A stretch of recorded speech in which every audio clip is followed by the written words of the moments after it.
हरिओम, ओम आनंदमय, ओम शांतिमय, ओम ज्ञानमय। आप सभी दर्शकों का हमारे चैनल पर स्वागत है। आज हम लोग बीएड थर्ड सेमेस्टर के अंतर्गत समृद्ध बालक की शिक्षा व्यवस्था के विषय में अध्ययन करेंगे।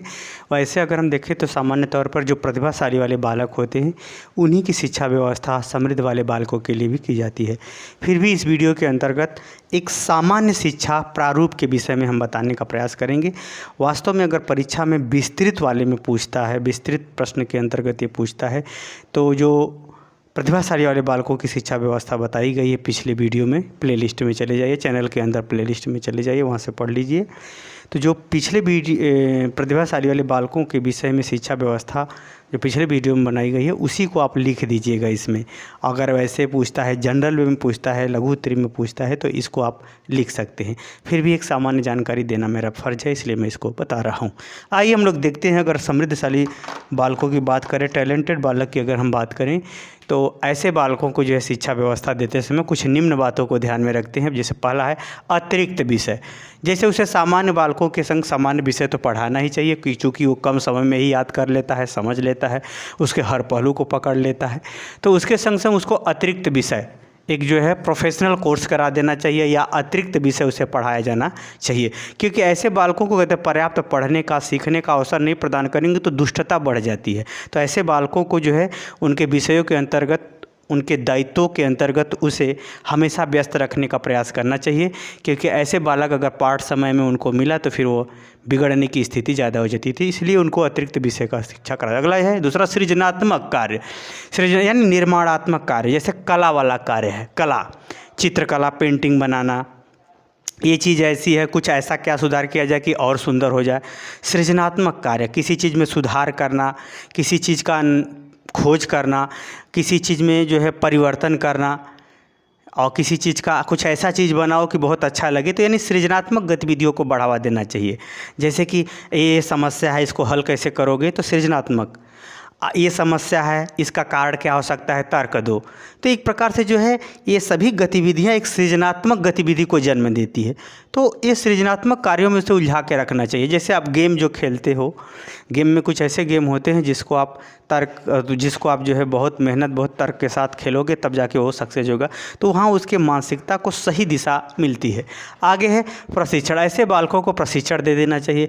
प्रशिक्षण का मतलब जैसे कंप्यूटर का प्रशिक्षण है, कला का प्रशिक्षण है, किसी ये व्यावसायिक प्रशिक्षण है, तो यानी उसको प्रशिक्षण भी दे देना चाहिए। अगर उसको अलग से पाठ्यक्रम के अलावा, उसके विषय वस्तु के अलावा, कक्षा के अलावा उसे प्रशिक्षण का भी कार्य सिखाना चाहिए। अगला जो है समस्यात्मक प्रश्न। ऐसे बालकों को सामाजिक समस्याओं, व्यक्तिगत समस्याओं, बालकों की समस्याओं या व्यवहारिक समस्याओं, विषय की समस्याओं, उसके चुनौतियों इत्यादि प्रश्नों में उलझा के उसको रखना चाहिए। उलझा का मतलब प्रश्न पूछिए ताकि वो स्वयं से तर्क करके उत्तर दे, स्वयं से समझ के उत्तर दे। इस प्रकार से उसे समस्यात्मक प्रश्नों से संबंधित विषय वस्तु या व्यवहार इत्यादि को सीखने का उसे अवसर प्रदान किया जाना चाहिए। अगला है कलात्मक गतिविधि। जैसे जो जितना ही टैलेंटेड होता है उतना ही संगीत अच्छे ढंग से सीखता है। कलात्मक गतिविधि का मतलब यहाँ संगीत, गीत संगीत, ये सब संगीत की कला, वाद्य यंत्रों को बजाने की कला इत्यादि, गाने की कला, नाचने की कला, ये बर्तन बनाने की कला, यानी कलात्मक गतिविधियों का भी उसके अंदर विकास करना चाहिए। ऐसे शिक्षा उसे दिया जाना चाहिए। अगला है प्रतिस्पर्धात्मक गति, यानी कंपटीशन की जो होती है, उसके स्तर का जो कंपटीशन होता है वो सब, उसको भी वो ज्ञान देना चाहिए और उसको उसमें शामिल किया जाना चाहिए, शामिल कराना चाहिए, ताकि वह बालक अपनी पूर्ण मानसिक क्षमता का पूर्ण उपयोग करते हुए, अपने व्यक्तित्व का विकास करते हुए अपने लिए और देश के लिए, समाज के लिए अपना पूर्ण योगदान दे सके। अगला है कक्षोन्नति संबंधी, यानी कहने का मतलब अगर कक्षा 5 का है, उसको आ गया तो 6-7 का उसको बुक उपलब्ध कराइए ताकि वो पढ़ सके। उसको पढ़ने में उसको एक प्रकार से निरस्ता ना हो, एक प्रकार से उससे ज्ञान में वृद्धि हो। जैसे आप लोग बोर्ड की परीक्षाओं में सुनते हो कि इतनी ही और कम अवस्था में बालक यहाँ तक पहुँच गया, तो ऐसा यानी आगे की कक्षाओं का उसे विषय उपलब्ध करा करके अध्ययन अध्यापन कराना चाहिए। इसका भी ध्यान रखना चाहिए, सब व्यवस्था उसकी शिक्षक का। अगला है भ्रमण एवं प्राकृतिक परिदृश्य। ऐसे बालकों को घूमने का अवसर देना चाहिए, जो विभिन्न परिस्थितियों में समाज को, प्रकृति को, परिवर्तन को, जीवन यापन को, सामाजिक परिदृश्य को, राजनीतिक परिदृश्य को, धार्मिक परिदृश्य को, सामाजिक परिदृश्य के परिवर्तन को, इत्यादि बातों को वह देख करके समझे, समाज को समझे, परिस्थिति को समझे, चुनौती को समझे और उसका एक प्रकार से व्यवस्थित समझ, अर्थ और समस्या, कारण, परिणाम इत्यादि गतिविधियों से के माध्यम से वह व्यापक जानकारी हासिल करता है। कि ऐसे जो नेतृत्व करने वाली क्षमता होती है, जो समाज को कुछ नया परिवर्तन, नया उपलब्धि, नई दिशा और नए कल्याण का मार्ग जो सिखाती है, ये भी महान व्यक्तित्व वाले ही होते हैं। ऐसे ही लोग समृद्धशाली होते हैं। तो ऐसे गुणों का उसके अंदर विकास किया जा सके। अगला है शोध एवं संभावना।